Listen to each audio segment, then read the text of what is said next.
tal? ¿Cómo están? Buenas noches. Estamos arrancando Cara Cruz en vivo y en directo por Unicanal. Clary Arias, ¿cómo estás? Buenas noches. Buenas noches, Jorge Alberto. Acaban de concluir las elecciones en el Brasil. Una apabullante victoria de Jair Bolsonaro en el Brasil. ¿Qué estaba previsto? ¿Qué estaba previsto? La peor derrota del Partido de los Trabajadores, como dicen ellos, desde 1989. Sí. Nosotros tenemos un material al respecto. Está nuestra compañera Wilma Gaona, ahí está en Barra de Yuca. ¿Quién está allá? Wilma Gaona, nuestra compañera de Unicanal, enviada especial, ahí enfrente a la casa de Bolsonaro. 2 millones de personas en estos momentos celebrando, por supuesto. Espera un ratito, Bolsonaro vive en Barra de Tijuca. Sí. Mirá vos. En Río de Janeiro, es así. ¿Por qué nunca nos mandan ese tipo de cobertura, Juan? ¿Verdad? En Barra de Tijuca. Siempre Capibares. Sí. Santa Rosa Laboral es lo último donde yo me fui, bueno. zona del LPP. Bueno, enseguida vamos a estar con eso y vamos a analizar con el analista internacional, el ex senador Mario Paz Castaí, lo que implica el triunfo de Bolsonaro. También va a estar con nosotros el economista Costa Garbarino, la implicancia para nuestro país, ¿verdad? Todo lo que pasa también, estamos hablando de un vecino país. Leíamos las felicitaciones del presidente de la República, Mario Abdo Benítez, por el triunfo a Bolsonaro a través de redes sociales, utilizando su cuenta de Twitter. Asume el 1 de enero ya, en reemplazo de Temer, Michel Temer, hasta el 2022, son 4 años en el Brasil. Y esto que no fue sorpresa, todas las encuestadoras, de hecho, le daban como favorito a Bolsonaro, lo presentan como el ultraderechista, teniendo en cuenta el discurso que tuvo a lo largo de su campaña electoral. Más que nada, allí me gustaría hacer una precisión. Creo que mucha gente, por sobre todo el periodismo comprometido, que hay mucho también acá en nuestro país, señor, señora, no hay que dejarse caer nomás por lo que digan los periodistas, los opinólogos y los líderes de opinión en Paraguay. El problema es que mucho de lo que se recogió de Bolsonaro es de su época de campañas electorales, pero como parlamentario. 7 veces diputado. 7 veces diputado. Ahora vino mucho más conservador. Y después vamos a hablarlo con Paz Castaín, que también vio su discurso, y vamos a volver a emitir ese discurso. Todo está pensado en la alta política. Cuando él estaba dando su discurso de victoria, leído con papel en mano, detrás suyo había un morocho importante. Esos son señales ya de apaciguar los ánimos. El tema del racismo. Claro, categórico. Y después hizo lo propio con el tema del discurso homofóbico. Anti-gay. Que llegó a tener. Es cierto, ¿cuánto tiempo fue diputado? Casi 3 décadas. 3 décadas fue parlamentario, 63 años tiene hoy Bolsonaro. Ya está nuestra compañera Wilma Gaona, está en Brasil, específicamente Río de Janeiro, la zona de Barra da Tijuca, ahí donde vive el presidente electo del Brasil, Jair Bolsonaro. Wilma, ¿cómo estás? Buenas noches. Buenas noches, compañeros, también a toda la audiencia. Así es, y seguimos todo el proceso del balotaje en Brasil. Finalmente, luego de las 19 horas, se daba a conocer estos resultados. Jair Bolsonaro, ya hoy presidente electo de Brasil, con el 55%, mientras que Fernando Haddad quedaría con el 44%.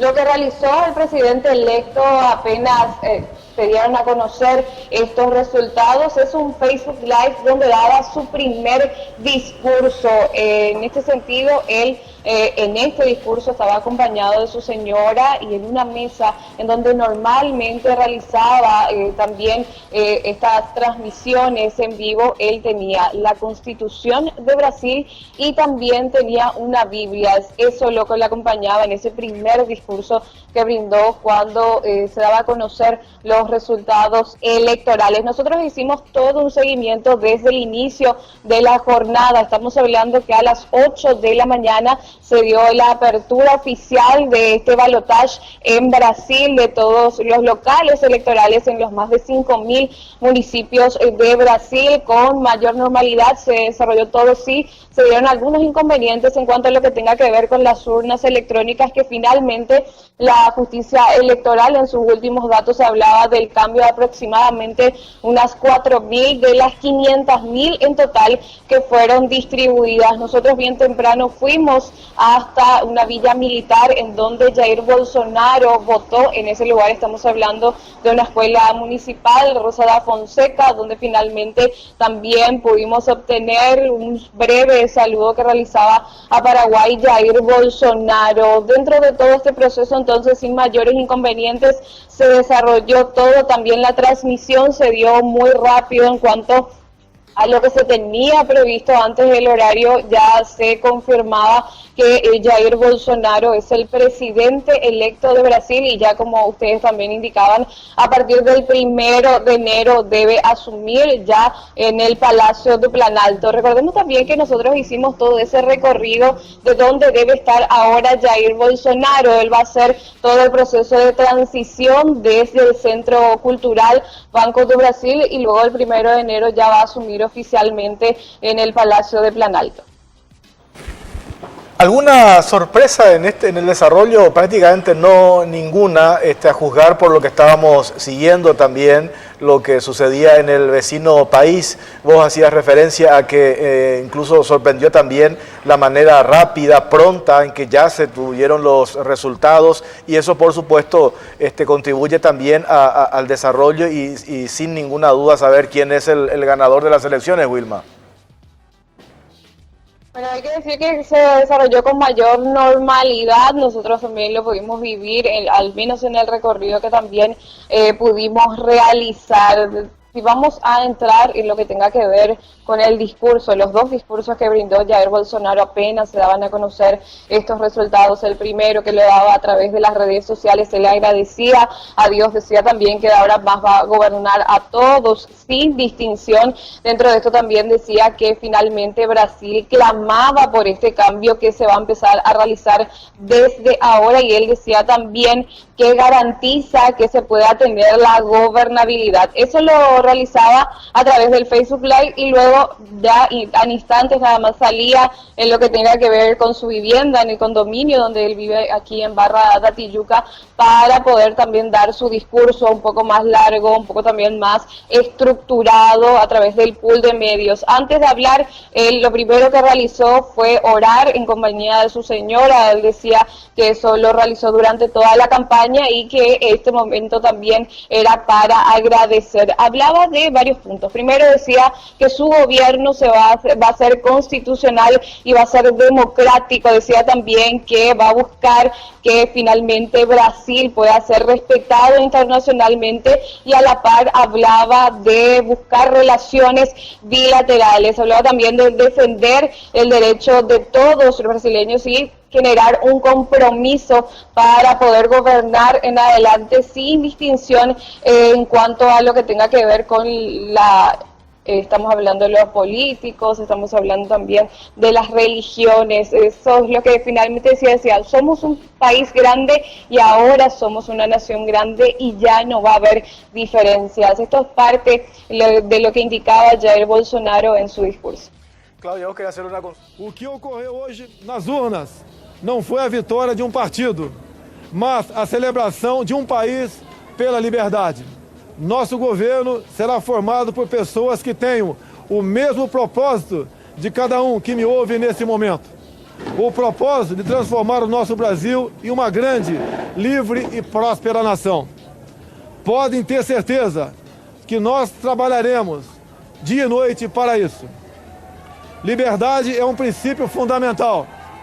Liberdade de ir e vir, andar nas ruas, em todos os lugares desse país. Liberdade de empreender, liberdade política e religiosa, liberdade de informar e ter opinião, liberdade de fazer escolhas e ser respeitado por elas. Vou guiar um governo que defenda e proteja os direitos do cidadão, que cumpre seus deveres e respeita as leis. Elas são para todos, porque assim será o nosso governo, constitucional e democrático, que o governo federal dará um passo atrás, reduzindo a sua estrutura e a burocracia, cortando desperdícios e privilégios, para que as pessoas possam dar muitos passos à frente. Nosso governo vai quebrar paradigmas. Vamos confiar nas pessoas. Vamos desburocratizar, simplificar e permitir que o cidadão, o empreendedor, tenha mais liberdade para criar e construir o seu futuro. Emprego, renda e equilíbrio fiscal é o nosso compromisso para ficarmos mais próximos de oportunidades e trabalho para todos. Quebraremos o ciclo vicioso do crescimento da dívida, substituindo-o pelo ciclo virtuoso de menores déficits, dívida decrescente e juros mais baixos. Isso estimulará os investimentos, o crescimento e a consequente geração de empregos. Libertaremos o Brasil e o Itamaraty das relações internacionais com viés ideológico a que foram submetidos nos últimos anos. O Brasil deixará de estar apartado das nações mais desenvolvidas. Buscaremos relações bilaterais com países que possam agregar valor econômico e tecnológico aos produtos brasileiros. Recuperaremos o respeito internacional pelo nosso amado Brasil, que afirmo, ofereceremos a vocês um governo decente, que trabalhará verdadeiramente para todos os brasileiros. Somos um grande país e agora vamos juntos transformar esse país em uma grande nação. Uma nação livre, democrática e próspera. Brasil acima de tudo, Deus acima de todos. Muito obrigado. Bueno, ahí estaba el discurso de Bolsonaro que lo vamos a analizar en unos minutos más con nuestros invitados que tenemos justamente. Wilma, también habló Haddad, obviamente admitiendo la derrota, pero también un discurso bastante pacificador. Sí, lo primero que decía es que hoy Brasil opta por tener otra persona a la cabeza y que eso se debe respetar, pero no nombró en ningún momento a Jair Bolsonaro. Él finalmente agradecía por la cantidad de votos que pudieron obtener para el Partido de los Trabajadores. También hablaba de toda la situación que tuvo que vivir. Él decía que Luis Ignacio Lula da Silva está preso, pero que eso no debía ser injustamente. Y también él, a través de su cuenta de Twitter, decía que gracias a los 45 millones de votantes que nos han acompañado, una parte expresiva de la población que necesita ser respetada, y decía que el Partido de los Trabajadores hoy va a ser la oposición y va a empezar a trabajar desde ese lugar, ya pensando en las próximas elecciones. Él hablaba de tener coraje y que eso lo aprendió de sus padres y también de los grandes líderes que le rodean, y que con eso va a seguir trabajando el Partido de los Trabajadores. Esto lo hacía luego del discurso, los dos discursos que brindó Jair Bolsonaro al finalmente saber estos resultados. Reconoce la derrota, pero no nombra a Jair Bolsonaro en ningún momento. Seguimos de cabeça erguida, seguimos com determinação, seguimos com coragem para levar nossa mensagem aos rincões do país, ao campo e à cidade, às periferias e aos centros, aos estudantes, aos idosos, aos GLBTs, aos homens e mulheres, brancos e negros, católicos, evangélicos, aqueles que pertencem a religiões de matriz afro, aos ateus, a todos os brasileiros. Nós, de forma determinada, fomos a todos os rincões levar a mensagem que vale a pena levar, de que a soberania nacional e a democracia, como nós a entendemos, é um valor que está acima de todos nós. Nós temos a responsabilidade de fazer uma oposição colocando os interesses nacionais, o interesse de todo o povo brasileiro acima de tudo, porque nós aqui temos um compromisso com a prosperidade desse país. Nós que ajudamos a construir a democracia, uma das maiores do mundo no Brasil, temos que ter um compromisso em mantê-la, em não aceitar provocações, em não aceitar ameaças. Não tenham medo. Nós estaremos aqui. Nós estamos juntos. Nós estaremos de mãos dadas com vocês. Nós abraçaremos a causa de vocês. Contem conosco. Coragem. A vida é feita de coragem. Viva o Brasil! Viva o Brasil! Bueno, allí estaba Haddad derrotado hoy por una derecha emergente en toda América. Es imposible no hacer un análisis geopolítico de esta victoria de Haddad y lo vamos a hacer en un segundo. Bueno, Wilma, te agradecemos el contacto. ¿Hay algo más que agregar desde Barra de Tijuca? No, hay que decir que el movimiento frente a la vivienda de Jair Bolsonaro sigue y va a continuar, es intenso. Está cerrada la avenida Lucio Costa en Barra de Tijuca frente al condominio donde vive Jair Bolsonaro. Se preparó también una especie de tarima en el lugar, pero finalmente decían que él no saldría y que por eso también utilizó las redes sociales para todos sus seguidores. Nosotros también tuvimos todas esas imágenes, esas declaraciones con el compañero Isidro Cardoso también aquí trabajando desde Barra de Tijuca. Perfecto, Wilma, buen trabajo, gracias por este contacto, muy amable. Hasta luego. Hasta luego. Clary, saludamos a nuestra compañera Claudia Aguilera. ¿Cómo estás, Claudia? ¿Qué tal, Jorge? ¿Qué tal, Clary? Un saludo también a todos los televidentes y por supuesto felicitaciones a Wilma Gaona por este trabajo extenuante ya desde hace varios días que está informando. Nosotros ya vamos a analizar toda esta situación, como decía también Clary Arias, realizar un análisis sobre la derecha emergente en toda la región y por supuesto queremos saber qué ustedes opinan y para eso establecemos una pregunta a través de la cuenta de Twitter @CaroCruzPI y es la siguiente: ¿crees que el triunfo de Bolsonaro en Brasil será ventajoso para el Paraguay, sí o no? Y vamos a leer sus comentarios a través del hashtag COCPI. Gracias, Claudia. Analista político Mario Paz Castay, ex senador. ¿Cómo estás, Mario Paz? Muy buenas noches, Jorge, Clary, Alberto Acosta. Un placer compartir este panel y con la audiencia de Unicanal. Bueno, la verdad es que no nos sorprendió el resultado. Sí, las diferencias se acortaron algo de lo que decían las encuestas, pero más de 10.500.000 votos de diferencia hablan bien a las claras de la absoluta legitimidad del triunfo de Jair Bolsonaro, presidente electo del Brasil, que ahora asume el gran reto de gobernar. La campaña ya está atrás. A partir de ahora, el presidente electo tiene el gran desafío, el gran reto de gobernar un Brasil complicado, complejo. Y a nosotros, desde aquí, nos va a interesar estar atentos a los avances que podamos hacer, y yo creo que Alberto lo va a puntualizar muy bien desde los temas económicos, los intereses bilaterales. Del discurso de Bolsonaro, que es lo que vamos a tocar en este momento, que fue muy buen discurso, un discurso de presidente.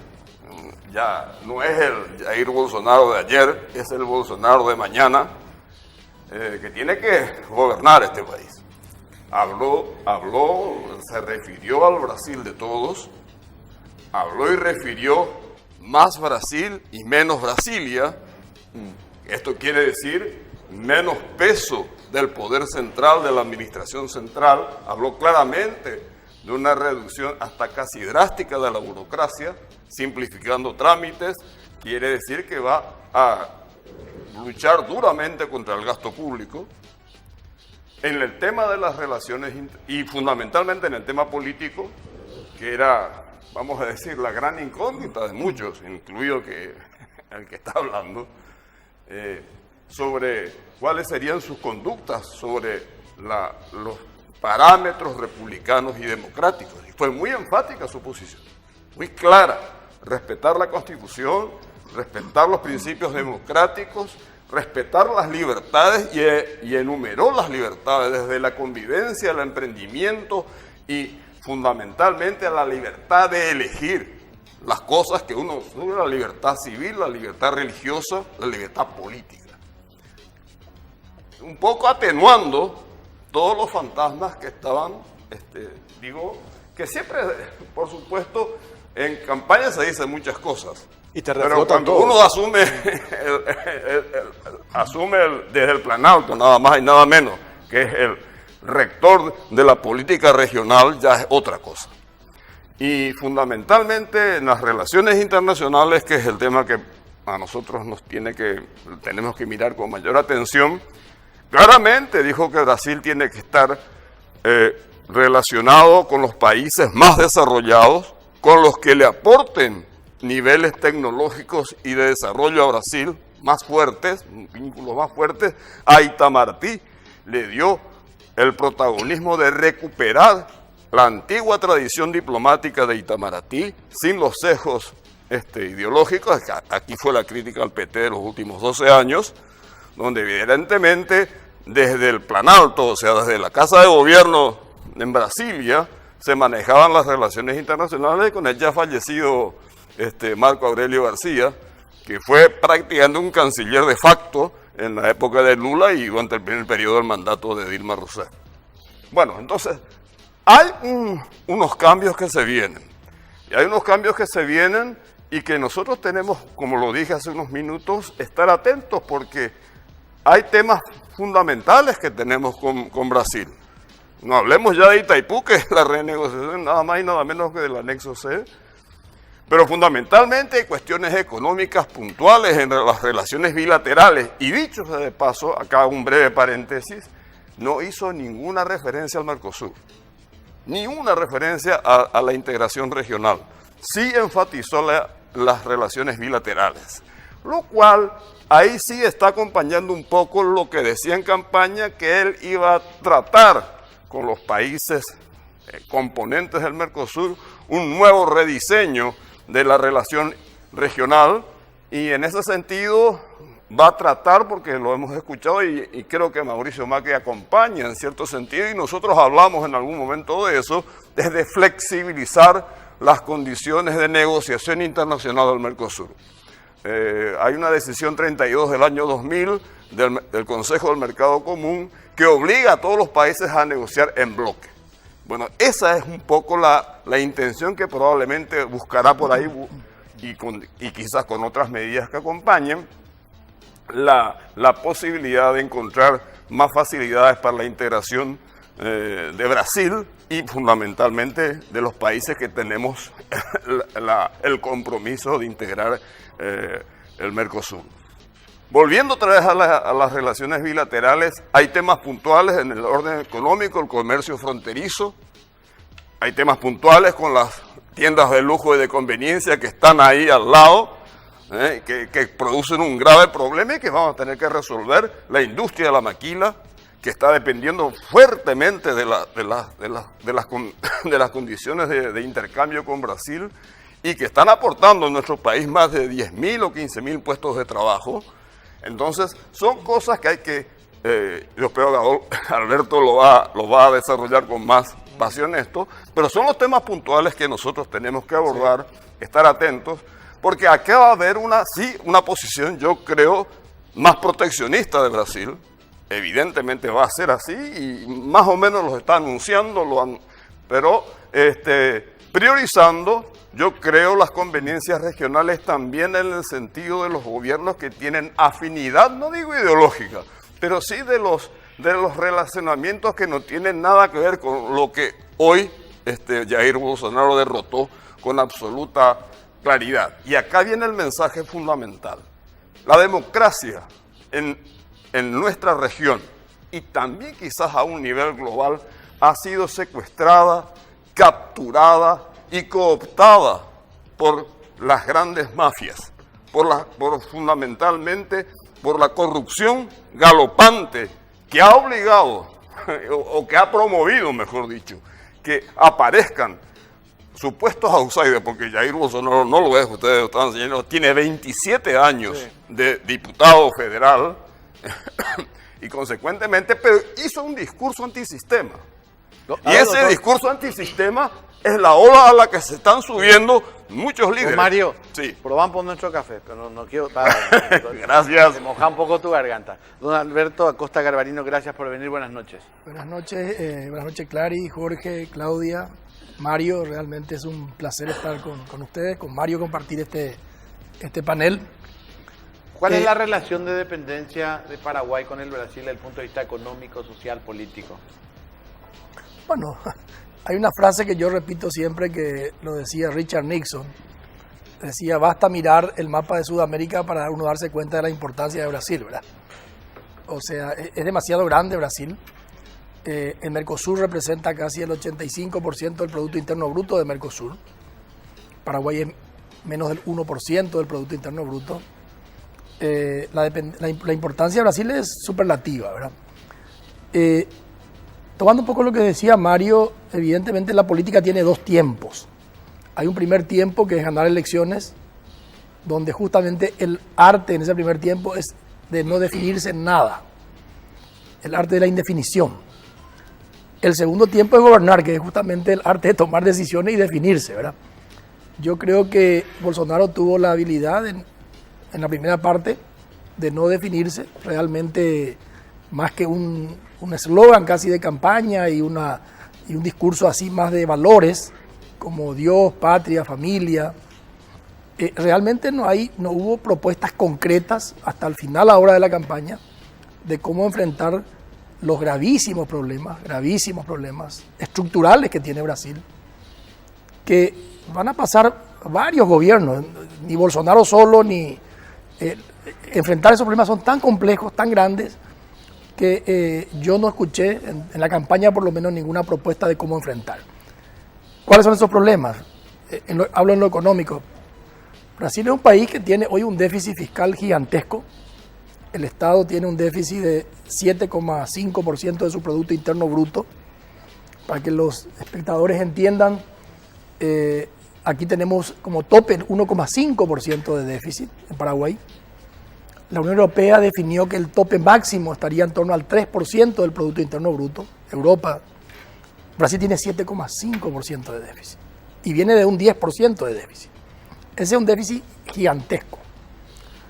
Ese déficit origina la deuda, que también mencionó Bolsonaro en su discurso, ¿verdad? De vuelta pongo límites. Países como Paraguay, con una deuda del 35%, hasta ahí podría llegar y sería manejable. Alberto, la Unión Europea... Sobre eso digo nomás, sí. Sobre el punto. Dos cuestiones que yo escuché mencionaba él: privatización, achicamiento del Estado. Sí. Me parece que, no sé cómo interpretar, sí como una cuestión bastante clara, digamos, de propuesta, cuando decís que no... Claro, te quiero mencionar el combo que tiene hoy Brasil, ¿verdad? Para ver que muchos de ellos solucionar uno empeora al otro, ¿verdad? Eso es lo que quiero transmitir un poquito, ¿verdad? Tiene un déficit gigantesco que a su vez originó una deuda gigantesca. La deuda, volviendo al tope, Paraguay 35, 20 y pico % la deuda paraguaya, el tope europeo habla de 60%, Brasil hoy está en el 85% de deuda sobre su Producto Interno Bruto. Eso, y a una tasa de interés muy alta. Eso está llevando a que vaya a llegar al 100% en un tiempo no muy largo. Y está caminando, así como está, si no hace las correcciones, caminando hacia el default, ¿verdad? Por otro lado, tiene una economía estancada. Tuvo 2 años de una fuerte recesión y una leve recuperación este último año, que hace que tenga 13 millones de desempleados Brasil en este momento. Entonces, lo que tiene que hacer para achicar el déficit es reducir gastos. Sí. Reducir gastos, y eso no hay forma de que no sea así, es recesivo, aumenta la recesión. Y Brasil está sufriendo recesión. Entonces, va a tener que jugar un poco ahí qué hace, qué prioriza. Esperemos que no haga lo que quiso hacer Macri, jugar un poco a querer equilibrar todas estas variables, al gradualismo, y terminó reventando como reventó, ¿verdad? O sea que el problema es importante, económicamente hablando, y él se va a encontrar con una fragmentación política que conoce bien Mario, ¿verdad? Este parlamento que asume en enero va a ser el parlamento más fragmentado de la historia democrática de Brasil. 30 partidos políticos en la Cámara de Diputados. Pero con un giro a la derecha. Sí. Con un giro a la derecha. Hay un giro y se habla de una bancada de la Triple B, que los evangélicos, la Biblia, el buey y la parte rural, la vaca, puede ser que consiga esa mayoría, ¿verdad? Pero va a tener que negociar y ceder cosas, ¿verdad? Ojalá no ceda como cedió Lula, vía corrupción. Así mismo. Costuró, diríamos, armó esa mayoría vía corrupción. Pero va a tener que armar porque tiene una atomización muy grande política. Claro, entonces, no hay un bipartidismo como el nuestro, don Alberto. No hay. Pero un dato para que siga don Alberto en este análisis.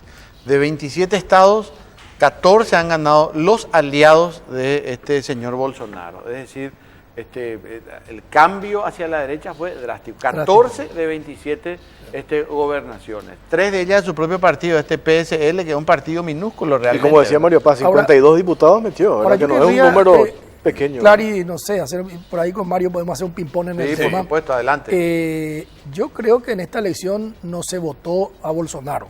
No, fue un voto antipetista.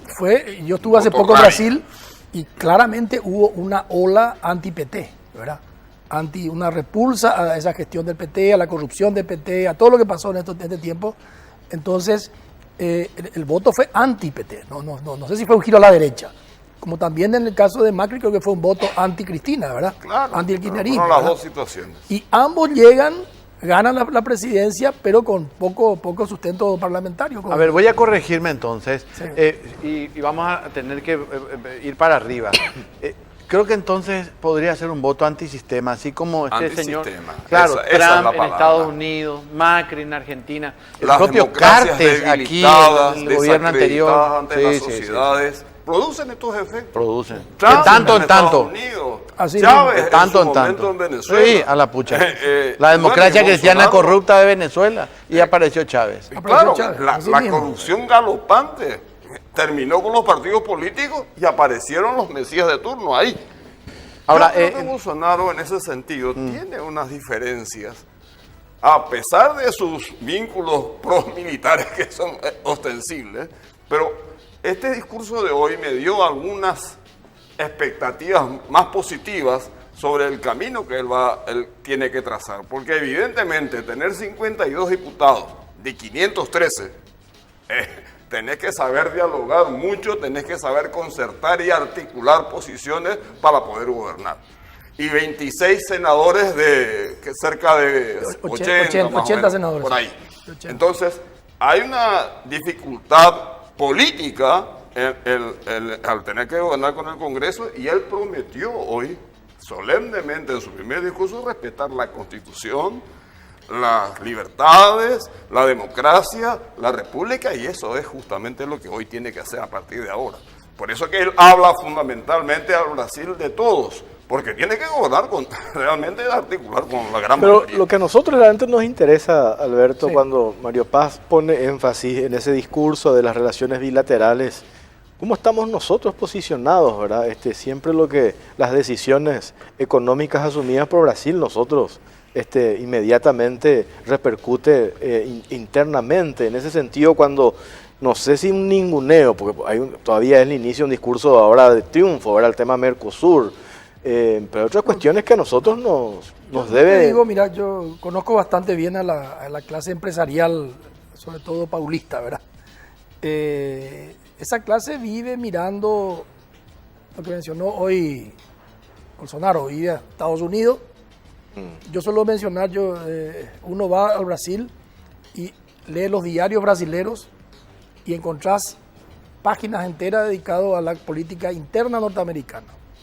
La presencia de Obama antes, de Trump ahora, es casi igual que la del presidente brasilero, ¿verdad? Uno prende un canal en televisión en San Paulo, por ejemplo, y hay canales en todos los idiomas. Yo he visto canales árabes, canales en japonés, en coreano, y no hay ni un canal latinoamericano, ni uno solo. El único canal de habla española es televisión española. O sea, la élite brasilera, la clase dirigente brasilera, vive de espalda a América Latina. No existimos nosotros, ¿verdad? Esa es la realidad. Y con Bolsonaro y con toda esa gente, yo creo que se va a profundizar. Él mencionó, yo hoy estaba viendo un canal brasilero, y los 3 países que va a visitar él, primero dijo Estados Unidos, dijo China, y va a ir a la Unión Europea, ¿verdad? O sea, hacia allá, ¿verdad? Nosotros vamos a entrar en segunda etapa. Y ahí yo tomo un poco una palabra que le escuché al senador Abreu de Uruguay. Él decía, los chicos tenemos que saber jugar de chicos, es una vocación jugar de chico. Entonces Paraguay, antes que enojarse con el gigante que está aquí al lado, tiene que comprender profundamente cómo se toman decisiones en ese país. Es un país federal, hay decisiones que son estaduales, muchas veces que nos afectan mucho más que la federal. Nosotros creemos que hay que ir a Brasil y hablar con el presidente. No, a lo mejor hay que ir a Mato Grosso, Paraná, ¿verdad? Yo vengo insistiendo hace mucho tiempo que Paraguay tiene que tener un fuerte lobby contratado, lobby que defienda nuestros intereses en Brasilia, en San Paulo, en Paraná y en Mato Grosso. Y nuestros embajadores, don Alberto, siguiendo más su... La diplomacia, sí, reforcemos también, es importante, pero el lobby, porque una resolución que está saliendo hoy en el estado de Paraná puede afectar el paso de nuestros productos a Brasil, ¿verdad? Hay un exgobernador de Mato Grosso llamado el Zeca do PT, no sé si lo habrá escuchado. Sí. Zeca do PT decía, ustedes tienen que saber que para entrar a Brasil hay que pasar primero por Mato Grosso, decía. O sea, y ahí te transmite lo que es Brasil. Entonces tenemos que tener gente en esos estados limítrofes, en San Paulo, que es el centro económico de Brasil, y en Brasilia, por supuesto, ¿verdad? Que estén monitoreando lo que pasa ahí, ¿verdad? Y alertándonos. Hay proyectos de ley en el Congreso brasilero en contra de toda esta integración productiva con Paraguay, ¿verdad? Porque hay gente que te dice, hay zonas en Brasil, el nordeste es más pobre que Paraguay. En el nordeste ganó Haddad. Ganó el PT en línea general. Ahora, don Alberto y don Mario, acá hay una carta que también nosotros tenemos que jugar como chicos. Acá no nos vamos a hacer los grandes. Somos Paraguay y somos el vecino pobre y pequeño. Hay una carta que es muy importante, y es que Paraguay tiene la segunda colonia más grande de brasileños en el mundo, después de Estados Unidos. Ese es un tema que me parece no menor, y decirle, che, acá están viviendo 500.000 brasileños, y ya los descendientes de estos, que son paraguayos, pero 500.000 brasileños, un dato de Itamaraty. Es un tema para negociar, don Alberto. Claro, no, cuando yo digo el lobby, bueno, vos sabés mejor que yo, Clary, ¿verdad? Y también vos, Jorge. El lobby significa tener un mapeo de los poderes en cada estado. Sin duda. Tus aliados y tus detractores, porque yo te digo, porque conozco bastante por dentro del tema, prácticamente en todas las instituciones, de la Itamaraty, la Receita Federal, el Ministerio de Agricultura, en la Fiespi, en el caso gremial, hay sectores que son anti-Paraguay y sectores que son pro-Paraguay. Los sectores que son anti-Paraguay dicen, no, es un país pirata, un país de contrabando, si le abrimos las puertas ahí van a entrar productos chinos retiquetados como paraguayos, ojo con Paraguay, ¿verdad? Y hay otros sectores que sí ven que Paraguay puede ser un complemento de Brasil. Brasil tiene un costo tan alto, el costo Brasil le llaman ellos, la energía carísima, la presión tributaria altísima, la rigidez laboral muy grande. Es muy caro producir en Brasil. Entonces Paraguay para algunas cosas puede ser un muy buen complemento. Pero ese es un grupo que está en Itamaraty, que está en la Fiespi, que está Hoy no tenemos ese lobby, don Alberto. Hay que articular. Hoy no tenemos ese lobby, yo creo que se mejoró mucho en el... Pero desde el sector privado... No, pero yo creo que tiene que ser una acción una APP, sí, muy teórico, de la mano, y hay que contratar lobistas posiblemente en esos países que conozcan cómo se mueven los diputados, los senadores, cómo funciona el lobby, ¿verdad? Entonces, demasiado nos afecta. Entonces, yo creo que hay que saber jugar, hay que, como dice Abreu, jugar de chico, ¿verdad? Y hay que meterse dentro e influir ahí dentro del Brasil, ¿verdad? Bueno, cerramos, Mario Paz. Estaba leyendo, ¿tiembla la izquierda a nivel regional o no después de esto? Es como insistía. Le queda solamente los reductos de Caracas, La Paz y Montevideo. Montevideo incluso a la uruguaya, porque el Frente Amplio sí es izquierda, pero una izquierda que tiene una alianza que va hasta la derecha. El Frente Amplio tiene esa composición. Realmente como izquierda natural quedan Evo Morales y Nicolás Maduro. Hay un vuelco realmente, como ocurre siempre, cuando se agotan los procesos y sobre todo cuando vemos este desgaste tremendo que ha tenido la democracia en Brasil y en Argentina a raíz de los grandes procesos de corrupción, de lavallato, de cuadernos K en la Argentina, que han destruido élites, no solo políticas, sino empresariales y sociales, hasta medios periodísticos, han estado empresarios de medios de comunicación involucrados en estos temas. Bueno, es evidente que que los giros son casi naturales. Acá tenemos 2 o 3 países en la región que se han mantenido con los procesos que son Chile, Uruguay, Costa Rica, y paremos de contar, porque si vamos a México también nos vamos a encontrar con una serie que ahora tiene un giro hacia el otro lado. Porque López, hoy estaba leyendo que Nicolás Maduro va a asistir a la pose de Andrés López Obrador como presidente de México. Es decir, hay giros que corresponden, y vuelvo a repetir, cuando las democracias se desgastan y son cooptadas por el crimen organizado, por las grandes mafias que generan las grandes corrupciones, surgen estos movimientos que hacen temblar realmente a la sociedad, pero yo no sé si responden a pensamientos de extracción ideológica. Fundamentalmente son reacciones ciudadanas, es lo que se está dando, por lo menos aquí en la región y en otros lugares también, ¿no? Pero fundamentalmente dediquémonos a lo que conocemos con más profundidad. Y es aquí donde nosotros vemos, incluso en nuestros países está ocurriendo esto. Nunca vimos en un escenario de 60 días o 70 días de instalado el Congreso y el Poder Ejecutivo, que 4 o 5 legisladores están con las patitas afuera, que intendentes se están también agarrando de cualquier lado para poder seguir, y hay otros que están en la lista. Hay una presión social que si la política no acompaña, y los emergentes como Paraguayo, Cuba y compañía, se suben a esa ola y dicen lo que la gente quiere escuchar que se diga. Importa poco el mecanismo, el modo, sino fundamentalmente la política que trabaje en serio debe dar respuestas a la ciudadanía, debe dar respuestas concretas. Ese es el mejor mecanismo para neutralizar.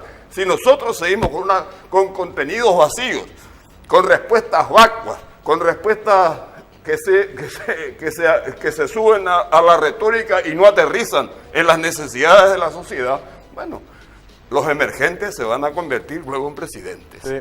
Mario Paz, gracias por su tiempo, muy amable. Gracias, muchas gracias. Don Alberto, gracias por su tiempo. Gracias a ustedes por la invitación. Claro, y a la vuelta de la pausa hablamos temas que nos preocupan a todos, tiene que ver con la delincuencia, la inseguridad, etcétera, etcétera. ¿Me permitís ir con un número? A ver.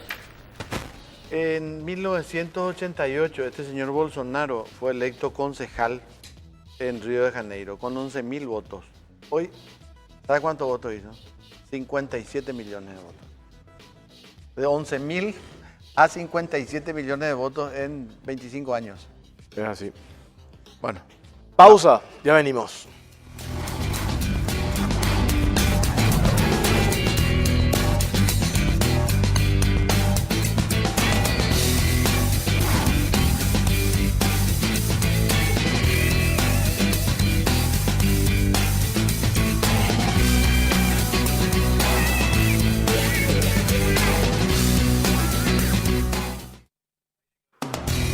En Cara o Cruz, y recordamos por supuesto que estamos con la transmisión también en Radio 1650 AM, la primera del dial, y ya vamos cerrando todo lo que informábamos acerca de la situación, las elecciones en Brasil, y vamos a cerrar con los datos de la encuesta.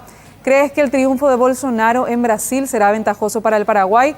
En un 64% la gente cree que sí, y en un 36% dice que no sería ventajoso para el país.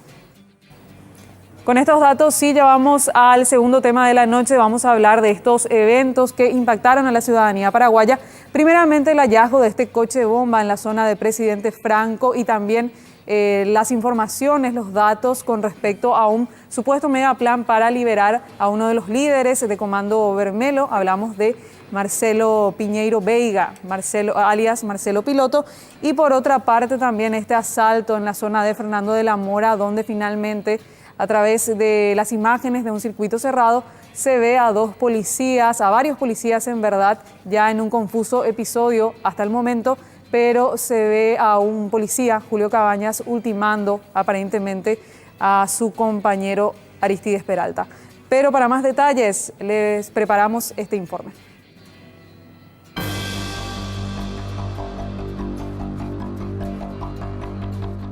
84 kilos de dinamita en gel es lo que se encontró en el allanamiento de una vivienda en Presidente Franco el miércoles pasado. En un coche estaban 20 kilos de estos explosivos. Ante la presencia policial, las personas en el lugar pusieron resistencia y 3 de ellas fueron abatidas. De acuerdo a la Fiscalía, se trataría de una célula del Comando Vermelo y se presume que el vehículo estaba listo para ser utilizado en un plan de rescate del jefe del grupo criminal, Marcelo Piñeiro Veiga, conocido como Marcelo Piloto, quien está recluido en la agrupación especializada. El plan fue abortado con la explosión de la dinamita en un campo abierto en Cedrales, a 25 kilómetros de Presidente Franco. Pese al éxito de este operativo, queda vigente la alerta para los sistemas de seguridad con la constante amenaza de ataques del Comando Vermelo con la intención de rescatar a este líder del grupo. Marcelo Piloto fue detenido por policías paraguayos en diciembre del 2017 en Encarnación. Posee una extensa ficha criminal que incluye homicidio, tráfico y asociación para el tráfico y robos.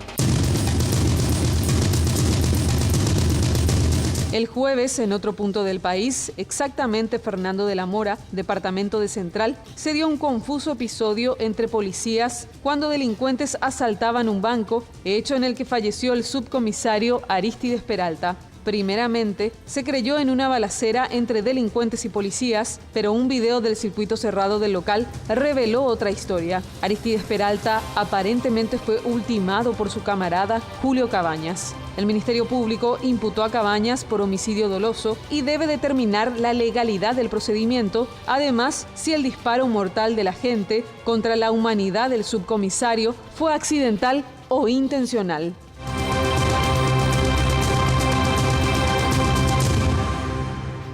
Por supuesto que vamos a hablar de los dos temas, pero la consulta que hacemos es la siguiente, puntualmente sobre lo ocurrido con el subcomisario Aristides Peralta. Sobre este tema, en el asalto de Fernando de la Mora, ¿usted cree que es quema de archivo o bien error de procedimiento?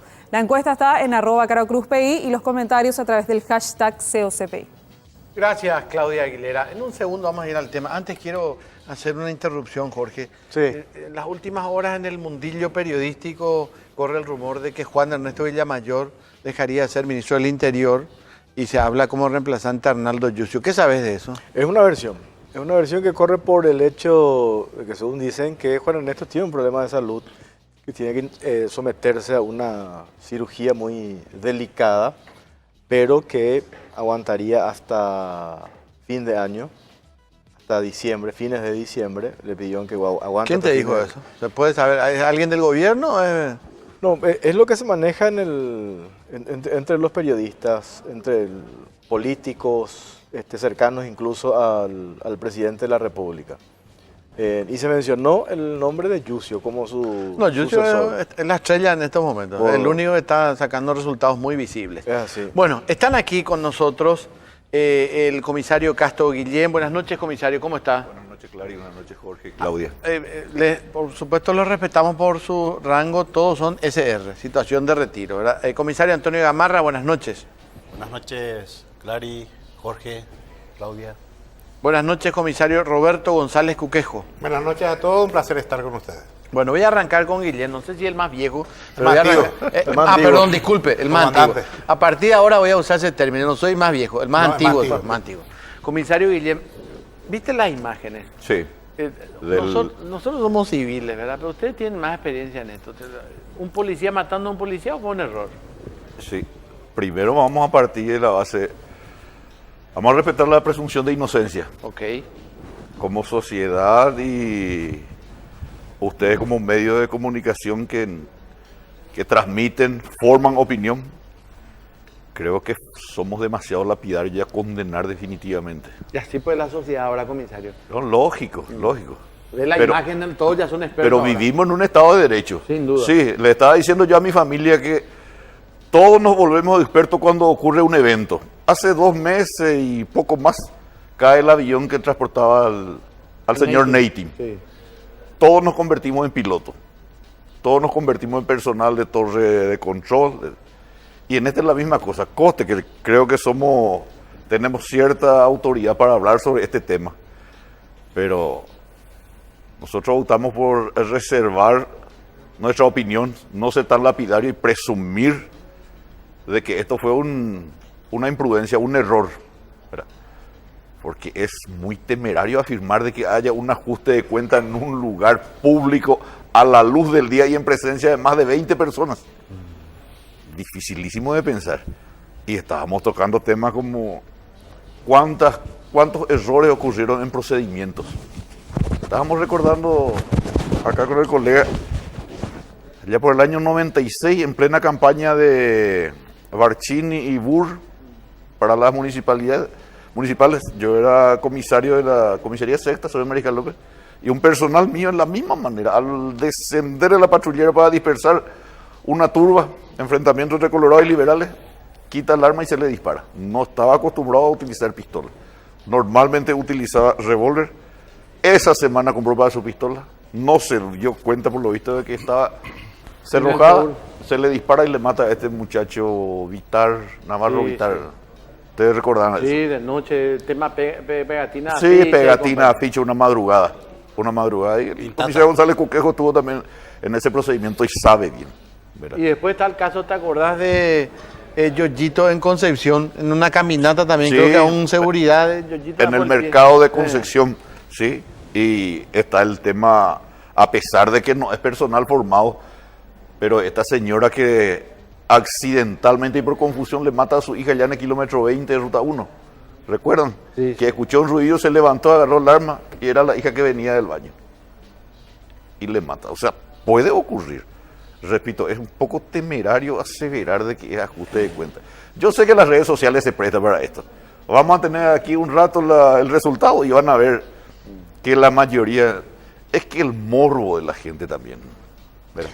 Pero, a ver, ahí yo te quiero explicar un poquitito, porque para entender esto hay que entender cómo funciona el ser humano.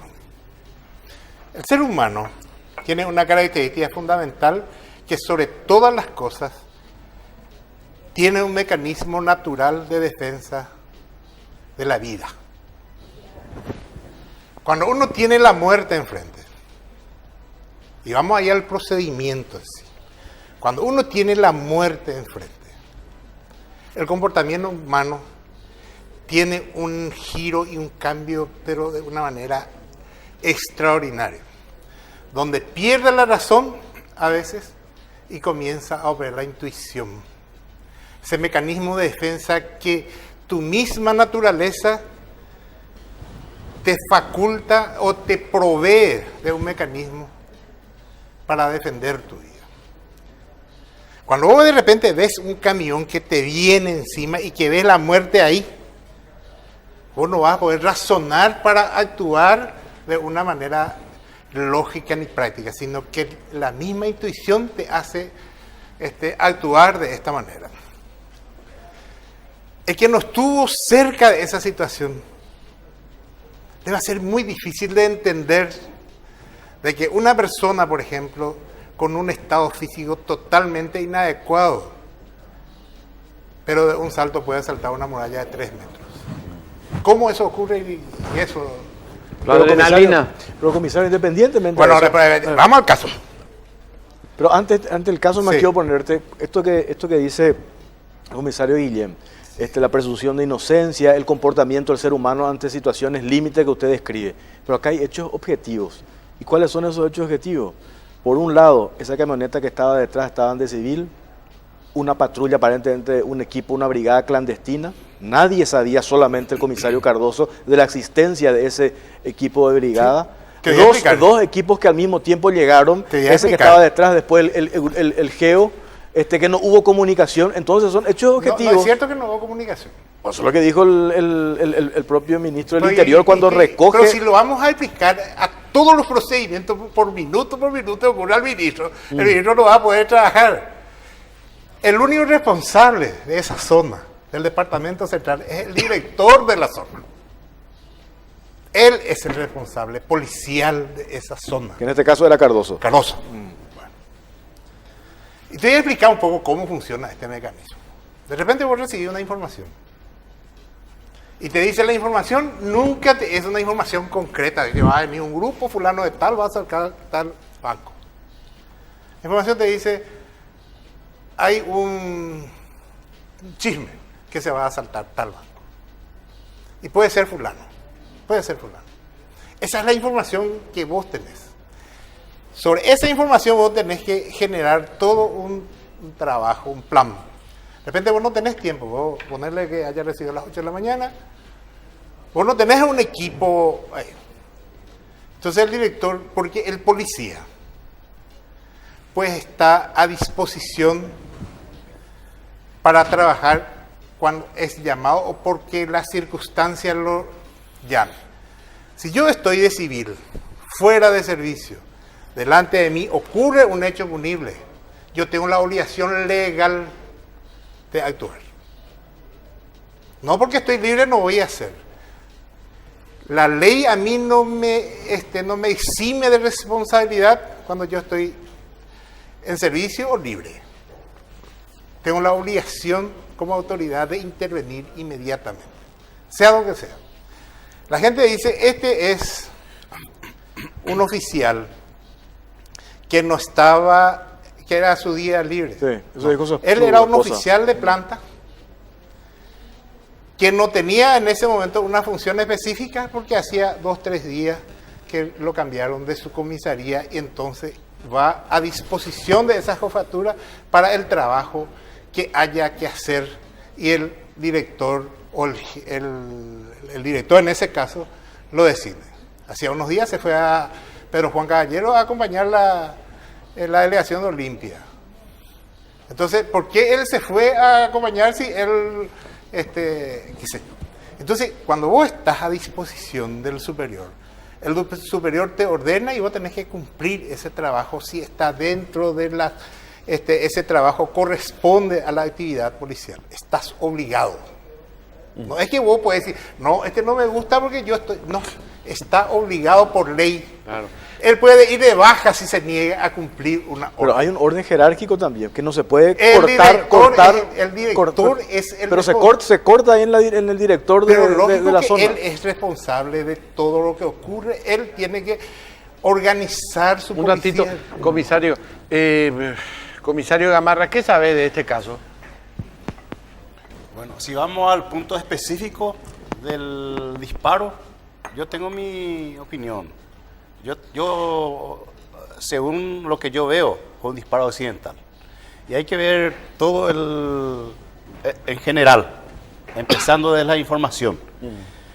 Si es que alguien le quiere matar, silenciar, quemar archivo, como se dice, no va a venir ahí en un procedimiento frente a todo el mundo, como dijo ya acá el comisario general Roberto González Buquejo, frente a todo el mundo a hacer eso. Suena ridículo eso. No, totalmente.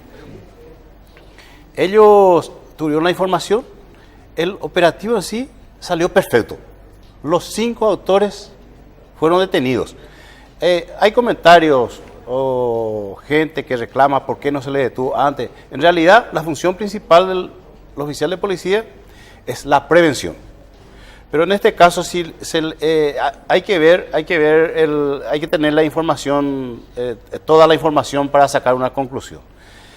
¿En qué circunstancias esta gente se fueron? Porque esta gente saben actuar también. Se fue de a uno entrando en el banco, en el supermercado, y después todos juntos, una vez adentro, empezaron a actuar. En la huida, la gente cuestiona también por qué cuando iban saliendo ya no se les apresó, pero ahí yo creo que se hizo correctamente. Se esperó que subieran todos en el auto y ahí es como entrar en una jaula. Le cerraron el paso y le detuvieron a todos. Por desgracia, ocurrió esta tragedia donde fallece este subcomisario Aristides Peralta. Para empezar, ellos eran amigos. Yo le conozco a los dos. Le conozco a Julio Cabañas y le conozco a Aristides Peralta. Y también le conozco al director de policía, que es el comisario Miguel Cardoso. El comisario Miguel Cardoso fue jefe de investigación en mucho tiempo en la zona del Chaco, en Villa Ayes. Estaba en la parte de automotores, siempre en la parte técnica. Y en la parte operativa, que trabajan de civil. Yo entiendo que él le habrá llamado a su gente de confianza que tenían experiencia. Estos dos oficiales tenían experiencia en este tipo de operaciones. Ahora, si vamos nuevamente al hecho en sí, hay que ver también qué tipo de arma tenía Cabañas. Porque depende del arma para que sea más sensible o para que sea más duro el gatillo la cola disparadora que se le dice. Pero vos viste al la gatillo. imagen de Gamarra. Sí. Parece una pistola, ¿verdad? No, es una pistola. Es una pistola, Es una bueno. pistola. Y la pistola, una vez que se cerroja, queda en acción simple, mucho más sensible. Sí. Mucho más sensible. Pero viste que ustedes saben, ¿verdad? Se recomienda pues tener el dedo fuera del gatillo, ¿verdad? En este caso era acción. No, en este caso había acción. Ahora, en ese momento había mucha acción, disparos, mucha tensión, la adrenalina al máximo. Y se nota bien que él no se da cuenta de que Peralta se tiró, o sea que estaba en el piso detrás de él, más o menos detrás de la camioneta. Hay que saber qué fue lo que vio Caballas, porque pudo no haberse fijado en la cara, pudo haberse fijado solamente en el bulto. Otra persona con una pistola en la mano. Sí, la adrenalina full en ese momento. Sí. Ahora, por eso yo particularmente pienso que está descartado de que sea algo premeditado.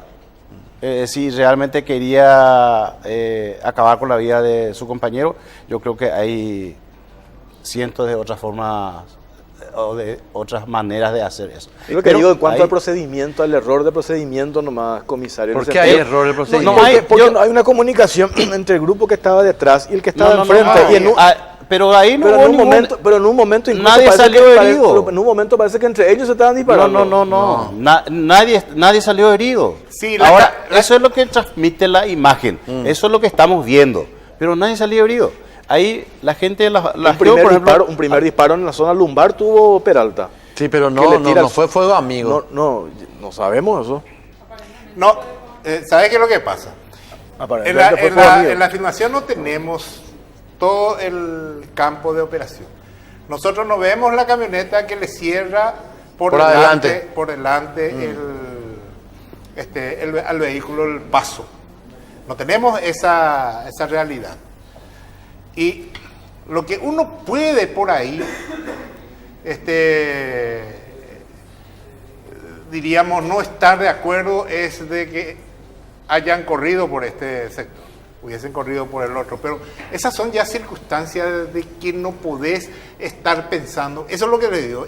Cuando uno está en esa situación y cuando comienza una operación como el comportamiento humano, y debe ser en todo sentido. El ser humano comete equivocaciones todos los días, y todos los días hay gente que muere porque hay equivocaciones. Y siempre yo traigo como ejemplo, un cuñado mío se opera de una piedra en la vesícula, se opera el miércoles porque el lunes tenía que ir a trabajar. Le opera un médico con muchísima jefe de cátedra. Y a los 3 días muere porque le picaron una venita y quedó sangrando. Y ese es el comportamiento humano, no es perfecto. Y cuando uno a veces comienza a tratar de entender unas cosas sentado y que nunca le haya asustado un ratón, porque de repente un ratón te puede asustar tanto, o una cucaracha o lo que sea, de acuerdo, porque hay seres humanos. Por eso es que el ser humano estudia, practica y lleva adelante en experiencia su trabajo, y ahí va aprendiendo para tratar de mejorar esa condición humana. Y evitar los errores. Comisario Guillén. Tengo que ir a la pausa. ¿En serio? A la pausa cortita, después venimos y seguimos sobre este tema. ¿Sí? Bueno, pausa, dale. ya venimos.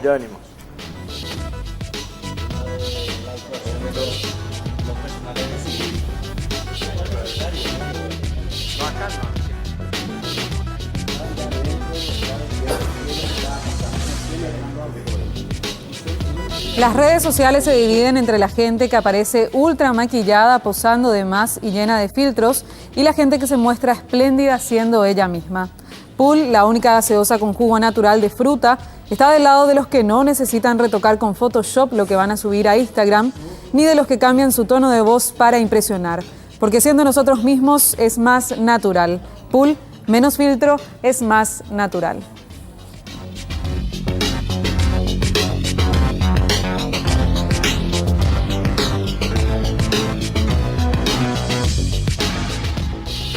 Es momento de planificar tus vacaciones. Comprando tus pasajes de Líneas Aéreas Gol con las tarjetas de crédito del Banco Basa, tenés 18% de descuento.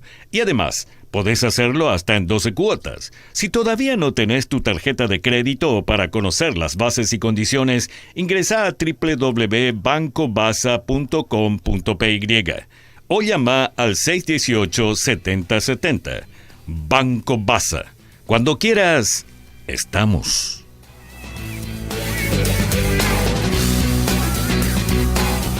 Seguimos en Caro Cruz y ya vamos a informar acerca de los primeros números de nuestra encuesta acerca del subcomisario Aristides Peralta sobre lo ocurrido con el subcomisario Peralta en el asalto de Fernando de la Mora. ¿Crees que fue quema de archivo? La gente cree eso en un 80% y error de procedimiento nada más un 20%. Así que sigue habilitada la encuesta y yo quiero aprovechar este momento para hacerle la consulta al comisario Castro Guillén, ¿verdad? Con respecto a esto que mencionan de que puede ser un error, ¿verdad? Lo que se puede ver en las imágenes, desde mi punto de vista, ¿verdad? Sin tanta experiencia técnica en esto, es que el objetivo para Julio Cabañas estaba hacia el frente aparentemente. Otro punto, venían todos juntos en la camioneta. Se supone que tiene que haber ahí algunas estrategias establecidas, supongo, para un procedimiento así. Y quiero saber también, ¿por qué si él estaba apuntando hacia adelante, mira para atrás, y si en todo caso en ese momento el que estaba atrás, que era Aristides Peralta, le tenía que estar protegiendo las espaldas, porque entiendo que es así un trabajo en equipo, ¿verdad? Entonces, ¿por qué se da la vuelta y sin titubear ya dispara y como que no hay un asombro o parece como que no se alarma por lo que finalmente hizo con su compañero? Y aparte, si ellos estaban todos juntos, ya sabía con qué vestimenta estaba Aristides Peralta. Entonces, allí yo no creo realmente en el error, puedo estar equivocada definitivamente también, pero tan grave puede ser, tanta falencia en la formación de una persona se puede ver en este momento como para llegar a un episodio así. Voy a pecar de reiterativo en cuanto a eso. La adrenalina, ¿cuánto está? El estado emocional, el estado de excitación de ese momento. No tenés tiempo de... Pero entonces en todos los operativos policiales va a haber un muerto entre compañeros. No, pero no siempre hay un operativo así.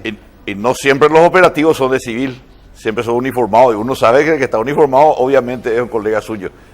Pero en este caso, ¿te parece que tiene tiempo, tiene segundos para mirar e identificar si es o no es? En ese interín, si tarda, él va a ser cadáver. En ese interín no, pero llegaron juntos. Pero él no sabía que atrás el que cayó era personal suyo. Pero no sabían... Fíjense ustedes de que del momento que baja Cabaña viene directo a refugiarse detrás del auto y ya no, ellos no miran hacia atrás donde se ubicaron los compañeros. Que no miraban atrás. No miraban. Y se bajaron todos así sin decir cubrime la espalda. No, obviamente, eso de oficio uno ya sabe lo que va a hacer. Con esa intención se le ve al finado Peralta que viene detrás de Cabaña. Pero tampoco se tenía previsto de que Peralta iba a herirse y caerse. Que iba a caer ahí. Él venía avanzando a velocidad. Él posiblemente iba a... Ahí está la imagen detrás de ustedes, justamente. Sí. Ahí cae de una bala ya. ¿Viste? ¿Qué iba a decir Gamarra? Ahí. Comisario Gamarra, ¿qué iba a decir? Ya disparó. Que levantó la mano ahí Gamarra. Ahí hay que tener en cuenta que el protagonismo, los protagonistas principales ahí son los de la GEO. En segundo plano están actuando ahí los de investigaciones, la gente de civil. Los que estaban de civil son los que le llaman por radio a los de la GEO, diciéndole ahí se subieron ya en el auto y sale ahí a interceptarle que no sale en esa Estaban comunicados. Estaban comunicados. Y ellos en segundo plano, ellos vienen cubriendo, cerrando de atrás, más o menos, podríamos decir. Ahí ya estaba reducido prácticamente y ahí ocurre el disparo protagonizado por Cabañas. Otra cosa es lo que yo les quiero agregar. No piensen que todos los procedimientos se comunican primero a las autoridades. Nosotros de oficio, la ley a mí me obliga. Yo comisario, mi subjefe González Cuquejo o Gamarra, tenemos un hecho delictivo a proceder directamente. ¿Por qué no comunicó al comandante, al ministro? No, mentira. Pero para que se mueva Geo no tiene que tener autorización. No, si esto está a su cargo. Está a cargo del director. Está a cargo del director. Claro. Directamente.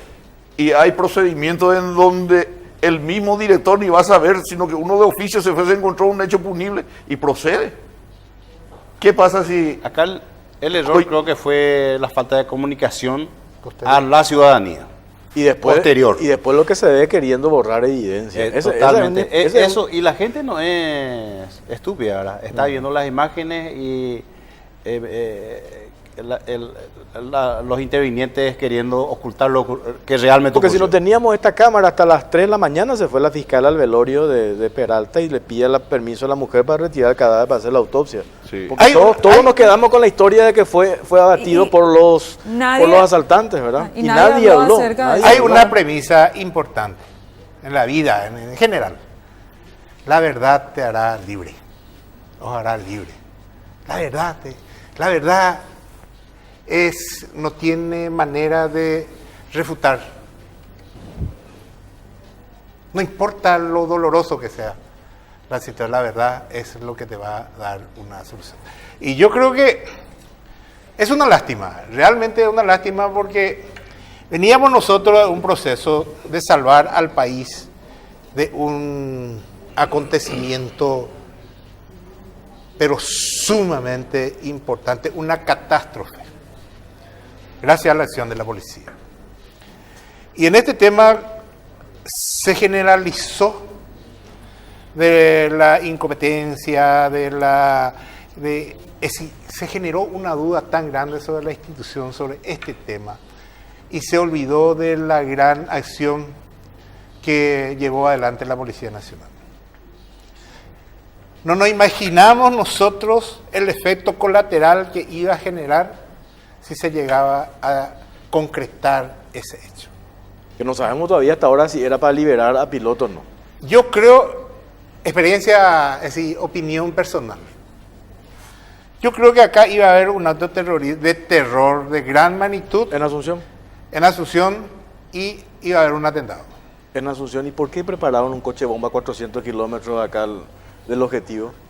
No sé por qué, pero yo creo que nosotros nos salvamos de un atentado, porque cuando uno comienza a analizar la arma, el rifle, el fusil, ese es para un francotirador, que vos le podés asegurar de 700, 800, hasta 1000 metros con mucha precisión a tu víctima.